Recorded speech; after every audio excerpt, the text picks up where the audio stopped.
Hello and welcome back to Indie Book Talk. Today we have L.J. Stanton, the award-winning author of The Dying Sun, co-host of the Scribe's Journey podcast, and someone who's going to talk to us a little bit about disability inclusivity in fantasy stories, which is a topic I'm really excited to dive into. LJ, welcome to the show. Thank Welcome. you guys for having me. So, on that note, what brought that into the fantasy writing world for you? What's the background? So, I started working on my novel about 10 years ago, and during the process of writing it, I ended up being diagnosed with a disability. And when I was working on these characters and writing them, I would include things that I thought was just really normal. And Mm. then my beta readers would take a look at it and just do you you understand that doesn't happen to everyone, right? Like this isn't the normal thing. And so then it was like, oh, okay, well now I have to consider this. I have to really think about how I'm representing these characters, what I'm doing with them, and like what is going on here. So that was kind of the light bulb moment for me when it came to trying to figure out how to best include disabilities into my fantasy stories. So, could you give an example? Because I'm just curious. So I have Ehlers-Danlos syndrome, so all of my joints are like super bendy, and I also come from a horse training background. I spent 7 years Ooh. apprenticing and training horses. So horses also feature very strongly in my writing, and so I had a character, when he was really tired, he dismounted his horse and his ankles kind of just gave way and he stumbled a little bit. And I thought that was quite normal, and my other horseback riding friends did the I've literally never done that. That's not what usually happens when you dismount and you're tired. Your ankles just don't kind of sploot sideways. That's not normal. And I was just like, "Yeah, it is. Don't tell me that's not normal. It's very normal in my life." So, apparently not. Thankfully, no. Yeah. And I promise, Emma, I won't go off on a horse tangent and ask Ooh. questions about horses. I mean, you can if you want to. The last time Shelley dismounted a horse, it didn't go well either. Oh, no. That was a terrible comment, guys. Shelley has been dealing with some I was injuries I was related thrown to from a horse horse a riding. couple months ago, and I've been in recovery rehab since then. So, Oh, no. Well, I but it's hope all you're good. doing well. I'm doing well, but that's why I have sort of a stark background because I'm in a heating pad environment. Oh, that's lovely. But horses That are just sounds awesome. What kind of comfy. horses are in the book? Primarily, Arabian inspired, and future there's going to be some Akhal-Teek inspired. It's all very, Middle Eastern and North Africa, Asia, so those kinds of horses. Just throw in an Icelandic here or there. I can do that farther along in the series when we start expanding to different continents because Icelandics are fantastic. But we can definitely do, like, a collaboration and do an entire for talking how to write horses in fantasy. Okay, so That's I'm another sorry. episode right Yeah, there. that would actually be awesome because I think a lot of authors need to understand, especially fantasy authors, how to write horseback riding and Oh, things yeah. like horse archery, falconry. They could use a tutorial on how these things actually Yes. work. Yes, absolutely. All right, we'll talk about that offline. But I'm sorry. Yeah. Back to No, inclusivity. Here no, we go. you're good. Bringing it back. Bring it back. Let's bring it back to. So I think a lot of times when we start talking about inclusivity, disability inclusivity, people jump right to like the visible disabilities. They're like, oh yeah, wheelchair, or the person's blind, which I guess is only sometimes visible depending. But Yeah. my point is, like, this disability that you're talking about is a little less obvious. So do you feel the need in the book to explain what's happening, or is this just sort of a quirk of the character? It's mostly just a quirk of the character. I like having it be somewhat normalized. It's just a day in his life, and these are the things that he has to deal with on this everyday basis, and very conveniently for him, he has ice magic, so anytime that, Ah. something hurts, it's the, "Oh, back hurts, still have to be in this, council meeting or whatever, and he can just ice pack his back. And every time I write that scene, I'm just like, I hate you a little bit because I wish I could do this I and I so want can't. that right now. Right? I have an ice machine right here. Oh, I have one of those. Those are great. So I love this because I feel like when people who have not dealt with disabilities start thinking about disabilities in fantasy, they think things like, well, why would you want that? Don't you want to have the fantasy experience of being somebody else or doing something else? And the truth is, from what I'm hearing you say, is no, I just want the magic power that makes my everyday life slightly more bearable. Yeah, it's really exciting to be able to write Mhm, accommodations that are just naturally built into the world, because mm, so much of disability is really only as disabling as like society has built mhm, it. So I know there are many people that have chronic illnesses and disabilities that if we had just more normalized accommodations for them, would mhm, be able to do a lot more either artistically or in jobs that they love that maybe aren't artistic, um, and have a lot more of a feeling of purpose to their lives too, instead of just constantly struggling and fighting for the accessibility that they need. And often I find that fiction is the great kind of gateway to getting people who don't deal with disability to start thinking about disability. So with this character having he's icing his back now, having somebody mhm, do well, why would he need why what have I missed? What should I have been paying more attention to? And then for people who do have that disability, you're sitting there being like, "Oh yeah, I understand this. I know exactly what he's feeling. That feeling of being seen is mhm, so huge that I think most disabled people kind of understand what it would be like to be able-bodied. Like, you can kind of see that a lot in just every day when you go outside, seeing how other people can do things, that mhm, it's less of that escapism and fantasy. It's more about seeing yourself in these fantastical situations mhm. and being successful and finding ways to succeed, because I feel like you have to be really creative when you have a disability to figure out like how to make the world work for you when it doesn't want to. And I think that there's a lot that would be a lot of fun to explore there that most authors don't really consider, and that's sad, honestly. No, it it sounds terrible. I'm only having to do this for a very short period of time, but the amount of inconvenience I found trying to get around in a wheelchair with a cane, just other people's, you know, impressions. It's giving me a whole different outlook when I read something and what people have to go through. It's amazing. Um, so that came out of it, I guess. But yeah, I get that. Yeah. It's our world in the US at least is not built for people to get around easily. Exactly. Exactly. Whether that is like able-bodied people, because so many of our cities and whatnot aren't good for walking in general, but like Hmm. especially, wheelchair access and whatnot. I know for me, even just going to a store some of the times because my shoulders dislocate really easily. I just had shoulder surgery, that it's much Hmm. easier for me to get my service dog to go and like press the handicap buttons so that the door opens. Most of the time, those buttons just aren't there. Hmm. And the door Even at has the doctors' little offices. yeah, they have the little, like, wheelchair there saying, like, "Oh, it's wide enough for a wheelchair," like, "This is a disability-friendly office." I'm like, "I can't get in, thank you, you need a button." Like, these little things that you don't think about, and I want to see people having more of those experiences through fiction instead of, like, having to take a tumble from a horse or something like that to have, like, the temporary disability experience and then coming to it and finding like, "Oh, these are things that we could do better as a society." It'd be, I think, more fruitful, or at least it would happen to more people if it was the like, "Oh, I'm reading these books, and this is really cool to see this character that is still able to do all of these things, but also has Mhm. these other struggles."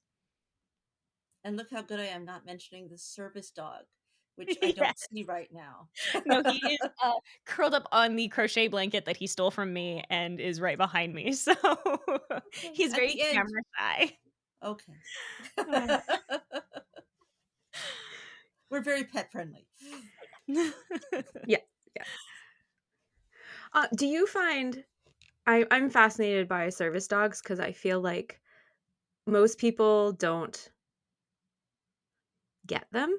They Yeah. see someone out in the world with a service dog and they're just like, "Dog!" And have you worked service animals into your stories? Yeah. And or do you plan to? Because I wanna hear about how this works. Yes. Yes. I have kind of started doing that for the second book. In the first one, the service animal character is introduced very, very much at the end. Mhm. And now in the sequel to it, that character itself is being developed and built up more. And in the same kind of way that the disability aspect is a little bit sneaky, it's the same kind of thing of the here's a service dog-esque companion animal that has my lived experience of having the service dog, of Great. those moments where I'm at home and I don't want to, ice pack, I don't want to take my meds, I don't want to do these things, and my service dog is glaring at me doing the how stupid are you? I told you you need to take your meds. I'm going to go get them for you, and you're going to take them. Like, he literally will grab it and, like, shove it in my lap, my little bag of medications, and just, like, keep booping it until I take it, and it's like, "Okay, dude." So those I moments know, are that's so added. I love him so much. Yeah. So, yeah, I'm working those things because I want people to see the goofiness that comes with having a service dog. Because I've had a lot of experiences where I've gone out and you see people that do the, "Oh, that's horrible that you don't let them do things, that they're just working and just must be miserable." I'm like, "Oh, no, he's a husky shepherd mutt. He would be insane if he didn't do this job, and Right. Mm. he is a goofball and loves it." Um, so yeah. Yeah. Those kind of dogs want to work. Let Yes. them work. Yes. It's that or destroy your house. It's one or the Oh, yeah. other. Oh, yes. Can see the gears moving sometimes where he'll, like, look at something and be like, "I know I'm not supposed to, and I'm fulfilled enough in my life that I'm not going to, but I could totally shred the trash." And it's just like, "Yeah, you could. I know, I know." Thank you for not doing that. Yes. So the series you're writing, is it how long are you looking to write it for? Is it a trilogy, a long series? What are you It planning for? originally was supposed to be a trilogy, and then, I handed off the kind of the first edition, like the beta read edition, to my husband, who took one look at it. He got, I think, 3 chapters in, handed it back to me and went, "This is an excellent outline. Go do better." And, It's good to have supportive family. yeah, and that was the thing, is that we had then ended up having the conversation of, like, what we could do with it, and that went and it was like, "Okay, well, if I start really fleshing these things out," and he's like, "Yes, you need to." And I went, "Okay, well, if I start fleshing these things out, I can't do it in 3 books." And he was like, "Okay, then write more than 3 books." It's like, I appreciate the faith that you have in me, dear. So it's now going to be longer than that. I don't know exactly how long. I am a bit of a pantser. I do like having a plan. I outline my Mhm. books fairly thoroughly and whatnot, but as far as the whole series, it's a little bit of the I know where the end point is, so it's just a matter of getting there. So yeah, I've got book 1 is out. It's available everywhere. We're working on getting the mass market out. It's just in the hardcover and ebook right now. And then the sequel, I'm in revisions with it right now, so it should hopefully be out like end of this year, maybe next year, depending on how things go with my health. So you said "we" a few times in there. Who do you consider "we"? Is that like you and your husband and your dog, or do you have a team? It's, me and, like, my beta readers, my Mhm. editor, that is, like, my group. My sister actually rents from my husband and I, so she is also one of my beta readers, and I love it, so that makes it feel like a very much a team situation. Because I anytime that love I that. have, like, the brilliant idea is like, I leave my office and go just word vomit at her, and then she just sitting there like, "Cool, I was watching a show, great, thank you." Moving. Yeah. So, I include them in kind of like a royal we almost too, so it's the here. It takes a village. It does. It absolutely does, and I think especially when you have chronic health conditions, like, Mhm. this is hard enough to do on your own when you don't have something totally obnoxious derailing your life at unexpected points, Mhm. but when you do, you need a team, and Yeah. Yeah, I wouldn't be able to do what I do without all of the people that Shelley included, that may or may not know exist, but I do have some. Um, So, but what made you go the indie route yeah. versus traditional? Um, Partly being disabled. I wanted to make sure that I could do things on a schedule that worked with my health without having Okay. a major contractor kind of doing the like, hey, you need to get this out and that additional pressure. Hmm. I'm a very type A person, and my doctors all did the you need to be less type A and you need to lower your stress levels. So having external forces putting additional stress was like, that's not ideal. But I also wanted to kind of keep the intellectual property very in house. We're hoping to do a lot more with the world that I've developed, as far as my husband does musical composing, and Oh, he awesome. does video games, like all of this stuff. So it was like, well, we have a very creative group. Like, let's see what we can do with this universe now that I've built it. And kind of all working towards that goal of writing inclusive, creating inclusive work that goes kind of beyond what most people kind of think of when we think inclusive, because it's Mhm, awesome that we're having a lot more of like BIPOC and LGBTQA inclusivity, but we're kind of missing that intersectionality where it comes to adding disabled people into our mhm, fiction, because it is challenging, but it's totally doable, especially when people, if look at like Reddit or TikTok and you just kind of go on to where people are and happy to talk about their disabilities, you mhm, can really easily find ways to start including characters that can do everything that you want them to and still have extra depth to them mhm. by having these disabilities. Well, and Yeah, I they don't have to all be appreciate the perfect. approach that a character isn't necessarily just their disability, because I feel like for many years, if you had a character who had a disability, that was like their whole personality. Right. Yeah, And exactly. spoiler alert, we all have personalities on top of all the crap we do. Yeah, there's a lot more to it than just the like, "Oh, I'm the person with EDS." It's the, "Oh yeah, I am an author, I am a wife, I am a horseback rider, a former horseback rider, stupid health conditions." Like all of these things that like are so multifaceted that it is really frustrating when you would get so many people that are just like, "Oh, this is the character who is in the wheelchair."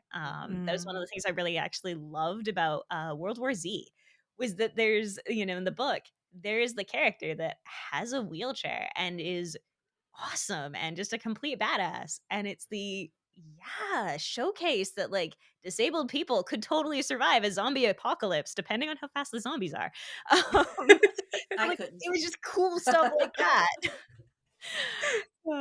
Yeah, the joke around the house is that I would be like patient zero. I would be the zombie. So it's just like, I'm not surviving, apparently. Again, it's good to have supportive family. Yeah, right. Uh, okay, so uh, if people want to keep track of what appears to be a growing saga of Yes. books, with no end in sight, um, where can they find you on the interwebs? So I release early access work on my Patreon. So that's patreon.com/LJ Stanton. My website is swordandboard.gg. And I'm just LJ Stanton on all social media platforms. And then my podcast, Scribe's Journey, can just be found at scribesjourney.com. Fantastic. What is Scribe's journey? We didn't So ask that question. that's right. Scribe's Journey is myself and my two co-hosts, TR Albee and Travis J. Crokin, who are documenting our different scribe journeys and talking about how, this season was a getting your book from kind of concept to finished and out marketing, and just trying to help people along their own journeys. Oh, so very much, if when you're done here, which we're almost done, we're about to wrap up, go listen to that, because seems Yeah. like we've got some overlapping audience. So go check that Mhm. out. Follow LJ on everything. Demand pictures of animals, and Don't worry. My author photo is me and my service dog, so Excellent. you found the Perfect. right LJ Stanton if it's me and the blue-eyed, rather he hates the camera. He's glaring at it the whole time. He's not look impressed. But you found the right one if it's that. Okay, so LJ and a glaring dog. That's the image you're looking for. Thank you so much for being on the show. It was a pleasure talking to you. Thank Yes, you thank for you. having me.